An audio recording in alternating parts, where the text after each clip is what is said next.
desenho maior? Vermelho. Desenho vermelho? Vamos tentar. Só pode chegar um pouco mais perto. Não melhorou muito, mas tudo bem. Vamos fazer de conta que isso aqui é uma lâmpada, tá? Nós temos um probleminha, a gente quer acender essa lâmpada. O que a gente vai fazer? A gente precisa de uma fonte de energia elétrica. Então, nós temos aqui um gerador.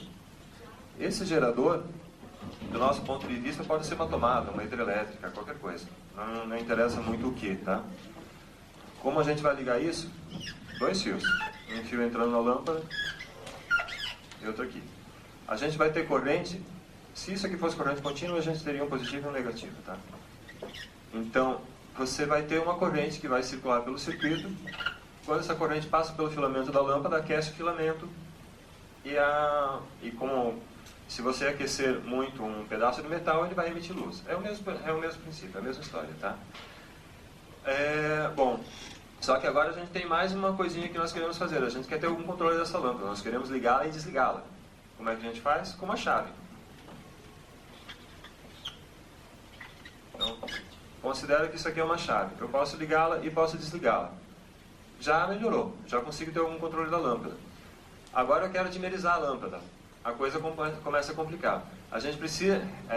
uma maneira seria a gente colocar um resistor, por exemplo, que o resistor vai limitar a passagem dessa corrente, e quanto menos corrente passar, mais fraca a lâmpada acende. Isso já seria interessante, não fosse por um problema. Primeiro, o resistor não vai te dar muito controle. Você até poderia ter um resistor que fosse controlável, que você pudesse ajustar quanto ele resiste à passagem da corrente elétrica. Já seria legal. Só que você acaba tendo muita energia desperdiçada no resistor e tem mais uma série de problemas técnicos quanto a isso. Então, isso não é um processo válido. Isso não nos ajuda muita coisa. A gente quer uma maneira mais eficiente. Uma maneira que existe há muito tempo é você fazer assim. Você tem a lâmpada. Você põe uma chave aqui.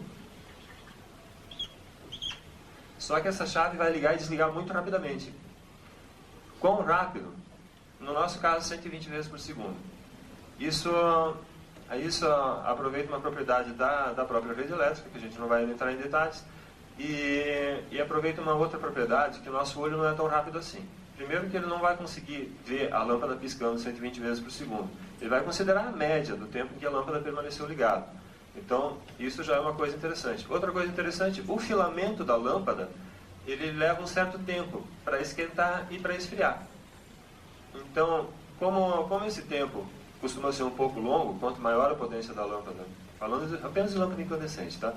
Quanto maior a potência da lâmpada, mais longo é esse tempo, então você não tem impressão de cintilação.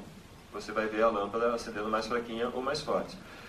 O nosso problema é como ligar e desligar essa chave muito rapidamente. Então, classicamente se utiliza um componente chamado TRIAC, ou 2 SCRs, que vão agir aqui como chave mesmo, uma chave controlada. Classicamente, você controla essa chave fazendo um circuitinho com um resistor e um capacitor aqui, e isso vai ligado no SCR, vai ligado na nossa chave.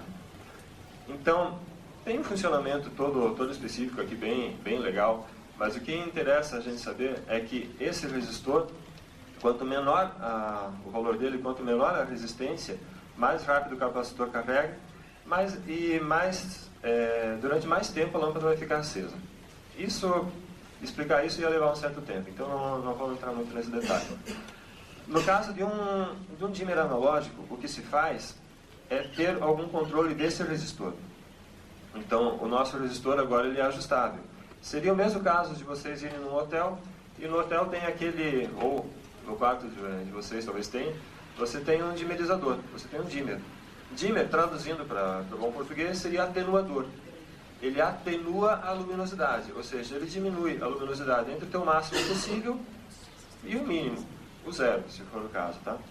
Então, no caso de um dimmer analógico, você vai ter uma mesa de iluminação, um monte de potenciômetros, e você vai ter vários fios, cada fio vindo controlar esse cara aqui. aqui a gente começa já a ter alguns problemas, começa a ter algumas dificuldades.